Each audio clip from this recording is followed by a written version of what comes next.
Alors il est 8h30 là. Pargange s'éveille, c'est un Pargange assez calme encore. Hein. La première fois que je suis venu là, c'était il y a, ça devait être 95, ça doit faire 23 ans. Et c'était exactement la même chose. Si, il y avait un peu plus de voitures ambassadeurs, les vieux modèles des années 50 là. Ça faisait vraiment dépaysement total. Et ça reste ce que c'est, ça reste un quartier qu'on aime ou qu'on déteste. En principe, il n'y a pas de juste milieu. Il y a des gens qui arrivent en Inde, qui arrivent ici et qui ont juste une envie, c'est de repartir. C'était un petit peu mon cas lors de mon premier voyage, puisque j'étais reparti prématurément. Je me rappelle, j'étais allé dans une agence de voyage et j'avais demandé mais quand est-ce qu'il y a une place pour le prochain avion pour Paris. Demain, cette place elle est pour moi, voilà. J'avais pas supporté, et puis un jour je suis revenu et puis Paragange c'est pareil, Delhi c'est pareil. Voilà, j'avais peut-être changé ou j'étais prêt à supporter ou à apprécier ces ambiances. Et aujourd'hui c'est vrai que moi j'aime bien me retrouver là. Et on voit des fois quelques étrangers avec des visages effrayés, avec d'autres personnes qui ont des visages épanouis et un petit peu transfigurés par l'expérience mystique de l'Inde qui se rencontre à chaque coin de rue. En plus là, ça va être bientôt le Diwali, le 7. Donc on commence à entendre claquer des pétards, il y a des lumières qui s'allument à droite à gauche. Donc c'est la fête des lumières de Diwali et c'est vrai que voilà, ça participe à cette atmosphère. Alors on klaxonne beaucoup en Inde parce que c'est obligatoire aussi. Hein. Il faut se signaler quand on double quelqu'un, il faut se signaler quand on est doublé, il faut se signaler même quand on n'a pas signalé. Donc on klaxonne sans arrêt. Et là ils respectent bien le code de la route. Hein. Bon, il n'y en a pas beaucoup, mais celui-là, horn please, klaxonner, il est bien respecté à la lettre. Et en plus on nous a filé une chambre en plein sur la rue, donc c'est un bordel jusqu'à 2h du matin, ça n'arrête pas, j'ai eu du mal à dormir. Mais bon, ce sera une étape brève, avec aujourd'hui une journée assez chargée. On ira vers le Fort Rouge en s'arrêtant, il y a un Gurdwara, un temple sikh, il y a aussi un temple Jain. On ira faire un petit tour au Red Fort, je pense qu'on mangera là-bas. Et en fin de journée, si tout va bien, direction le Dargah de Nizamuddin, un lieu que j'affectionne particulièrement, avec les soufis. Et il y a aussi une tombe à voir à côté, un mausolée. Donc on ira peut-être jeter un œil. Et en attendant, je vous fais profiter de ces quelques images du bordel absolu de Paragange. Et un bordel qui ne change pas, c'est l'Inde éternelle. Et un bordel que j'aime aussi. Et qui est quand même, sur du long terme, un petit peu fatigant. Voilà. Ah, voilà, on vient juste d'arriver à Chandichok. Et c'est toujours le bordel, ça n'a pas changé. Hein. Et on n'a pas changé de pays. Et en fait, là, on est juste en face du Gurdwara Sisgang Sahib. C'est un temple sikh, on va aller faire un tour et ça va bien contraster avec cette vie de la rue, avec cette animation. Allez, c'est parti. On traverse. Tentative de traversée de la rue. Attention. Hop. Hop. Alors, par où on va attaquer? Tiens, oh, il y a des passages piétons. Je doute que ce soit bien respecté. Allez, regarde là-bas à droite. Go.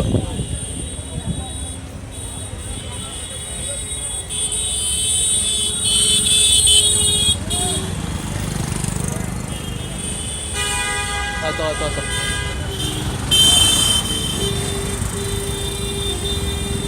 Allez, au fusil. Banzai. Allez, on va au Gurdwara. Allez, viens. Ouais, attention là.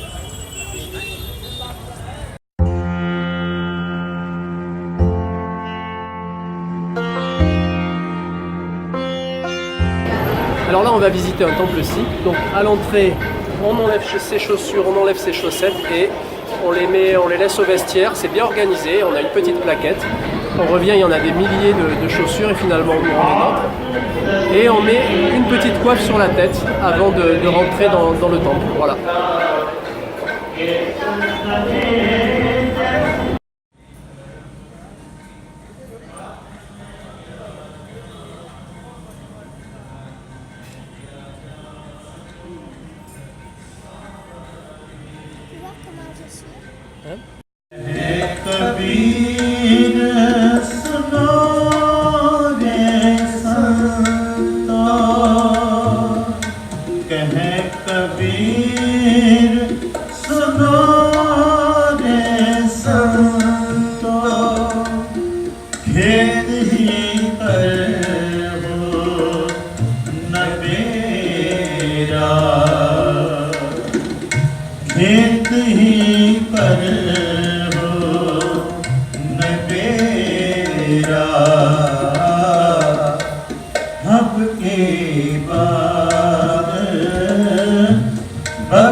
Retour de Chandichoc, alors bon, on est revenu là avec Yapeti Hey, Yapeti Hey.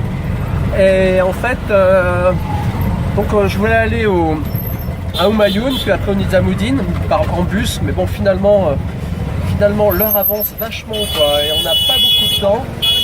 Donc ben voilà, je paie à Moma et puis je me fais aussi plaisir, on prend un rickshaw. On prend un petit rickshaw, le gars il nous a fait un bon prix, un prix qui paraissait correct d'entrée. Donc bon ben voilà, en avant. Donc on va aller voir la tombe d'Humayun en premier. Je sais pas exactement ce que c'est, le Darga est juste à côté, il est à 500 mètres. Donc après on se retrouvera au Darga, on ira manger, il y a tout un quartier musulman, ils font des tandoori, tout ça. On ira grignoter là-bas, c'est super sympa. Et voilà. En avant, ciao, chalute.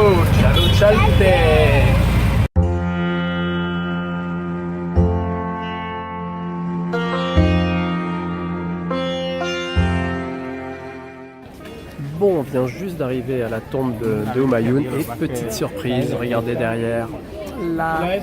Alors pour les locaux c'est 40 roupies, pour les touristes c'est 600, c'est un ratio de 1 à 14, ça c'est bien. Et ça augmente tous les ans, hein, je vous rassure. Donc là on est deux, mais pour les enfants de moins de 15 ans c'est gratuit, donc je vais quand même aller jeter un oeil, hein. Ce serait un petit peu dommage de passer à côté, bon voilà. En espérant qu'à l'intérieur ce soit conservé, que cet argent il part pas dans la poche de fonctionnaires corrompus et voilà. Allez, je fais la queue et on rentre, on va voir ce que ça donne. Voilà, on vient de pénétrer sur le complexe du tombeau de Humayun. Voilà, c'est bien parce que Moma elle n'a pas payé, ça fait quand même des petites économies, c'est pas mal. Et c'est vrai que c'est quand même assez propre pour l'instant, c'est bien conservé. Et on va aller voir, il y a de belles photos à faire, c'est quand même, ça reste l'Inde magique. J'étais jamais venu ici alors que c'est juste à côté du Darga où on va aller juste après. Le Darga qui est un sanctuaire soufi. Ouais, quand même.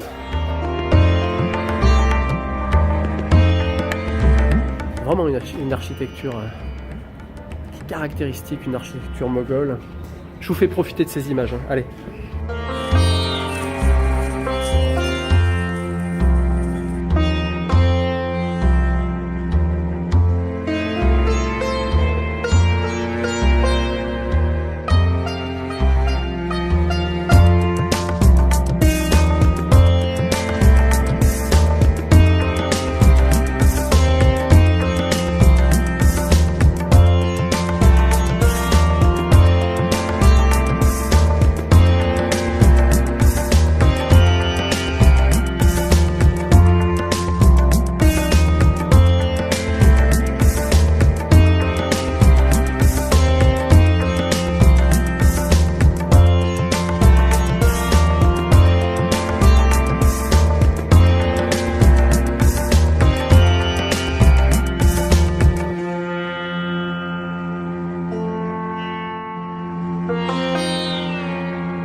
Alors, le Darga, c'est toujours un petit peu le bordel. Hein, Baï, qu'est-ce que t'en penses? Ah oui, un peu quand même. Hein. Et en fait, il y a une espèce de labyrinthe très coloré. Bon, on se fait un petit peu sauter dessus d'entrée. Hein. Faut laisser les chaussures, donc faut acheter des fleurs, hein, sinon c'est gratuit, on peut laisser les chaussures, mais voilà, on se retrouve avec sa petite assiette de fleurs, je savais pas trop quoi en faire, et puis en fait, tout est bien rodé, on rentre au sein du sanctuaire, et puis là, il faut prendre l'assiette de fleurs, aller la mettre sur la tombe du saint, il faut mettre son nom sur un registre, et payer, voilà. Bon, à part ça, c'est pas trop mal, voilà, il y a du monde. Et ça reste sympathique avec le soir les soufis qui chantent le Kahali. Qu'est-ce que t'en penses, hein? Good? Baoutacha? Baoutacha, allez. Alors juste à l'entrée du Nizamuddin, il faut laisser ses chaussures. Et en fait, il y a une nasse. Des deux côtés, il y a des shops avec des endroits pour laisser les chaussures. Et quand il y a quelqu'un qui arrive, c'est assez difficile de passer. C'est assez difficile de passer sans s'arrêter pour laisser ses chaussures.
Quand on va au Darga, là, c'est plein de petits restos à la sortie, à droite à gauche. Et là, ils font du tandoori, du feu de Dieu, des brochettes de bœuf, etc. Franchement, on ne pouvait pas ne pas s'arrêter. Je sais, ici ailleurs, en ce moment, c'est orienté musique, religion et bouffe. Bon, au Sikkim, c'était les transports. C'est comme ça, à chaque jour son thème. Voilà, mais pour l'instant, on va bien en profiter, c'est super beau. Ouais. Shukriya Bhai. Et on est au bon endroit.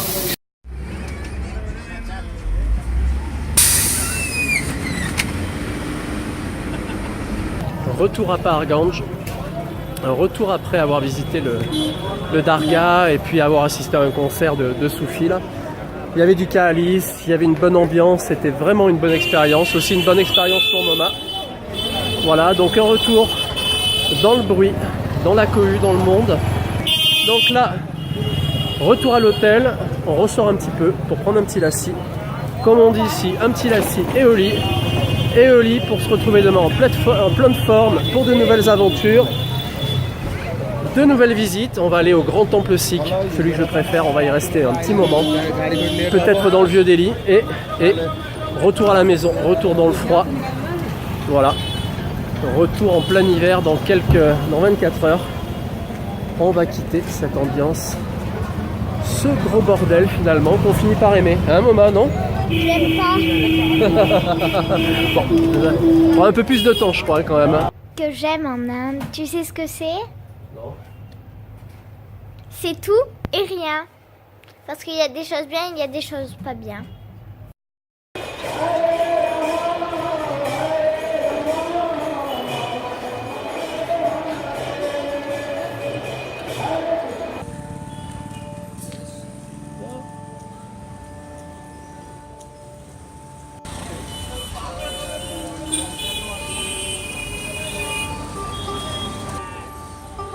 Le lassi. Hein? T'en veux pas alors?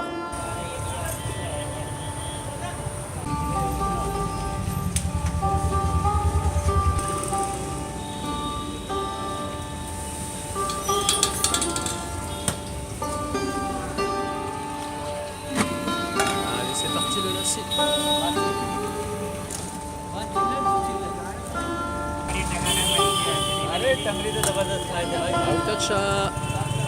C'est pour Bibi.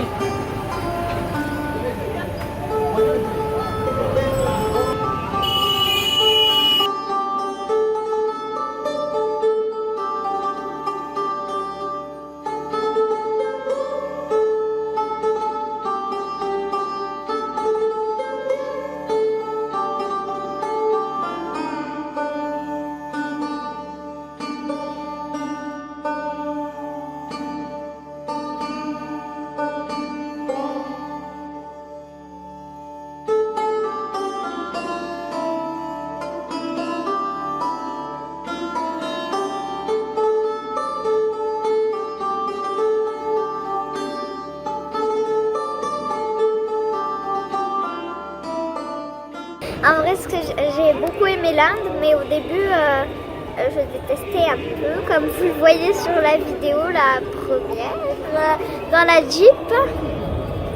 Et c'était, comment dire, particulier, premières impressions. Après, quand on est allé au Sikkim et à Darjeeling, c'était quand même bien. Alors, au Sikkim, d'abord, on est allé à... Où est-ce qu'on est allé au début? Yuksam. À Yuksam, et c'était trop bien. On est allé voir des temples, des personnes. Ah! Coucou, Atia.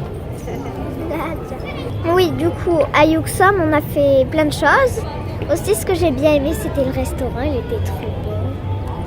Et donc, après, on est allé à Gangtok. On est passé une journée, vite fait, pour se reposer. Et on est allé au Dzongu. Donc, le Dzongu, c'est une vallée reculée de l'Inde. Et en fait, voilà, on est allé chez Sangduk Lepcha et c'était à 20 km du Kanchenjunga. Et le matin, c'était magnifique quand il se levait. Ben, le retour à Delhi, j'ai pas aimé au début, après j'ai aimé et c'était bien. Et qu'est-ce qui t'a plu alors sur le retour à Delhi? C'était les magasins. Ah, et les soufis, t'as aimé? Oui, c'était belle musique. Le mot qui résumerait, c'est que c'est poubelle. Parce qu'on dirait qu'on est dans une poubelle en fait. Mais c'est vrai, il y a des déchets partout par terre, c'est affreux. Bon, c'est c'est quand même très bien. Par contre, les mauvais côtés, c'est qu'on a vu 2 serpents mortels, un cobra et un je sais pas quoi. Après, ça sent les poubelles partout. Et... Pas au Sikkim quand même. Sikkim quand même, oui, pas trop. Sikkim, ça sent le riz. Et s'il y avait une chose que tu as préférée, tu dirais que c'est quoi? Manger. Trop bien manger? Ouais. C'est pas trop épicé? Non. Ah ça si. Surtout dans l'avion. Le riz birmani, il te... Bon alors, Chauffe. bon voyage. Très beau, j'ai pas envie de partir en fait. Tu veux rester dans la poubelle? Je veux pas rester dans la poubelle. J'ai pas envie de partir parce que j'ai encore envie de faire les magasins. Bon, ben voilà, c'était le mot de Moma hein, sur ce voyage en Inde. Hein. Voilà, un voyage qui s'achève. Des petites conclusions, hein, vous avez vu. C'est parti par là et c'est... Voilà, hein, des petites conclusions ponctuées de selfies, de gens qui nous interpellent, qui nous font des petits coucous. Là, il y avait le monsieur qu'on a vu tout à l'heure. Voilà. Ils se sont barrés parce qu'ils se sont montés de dessin. Ah, bon. Là, on va revenir à Paraganj. Un petit repas et puis après on prend le métro direction l'aéroport et puis on dit au revoir à l'Inde. Voilà.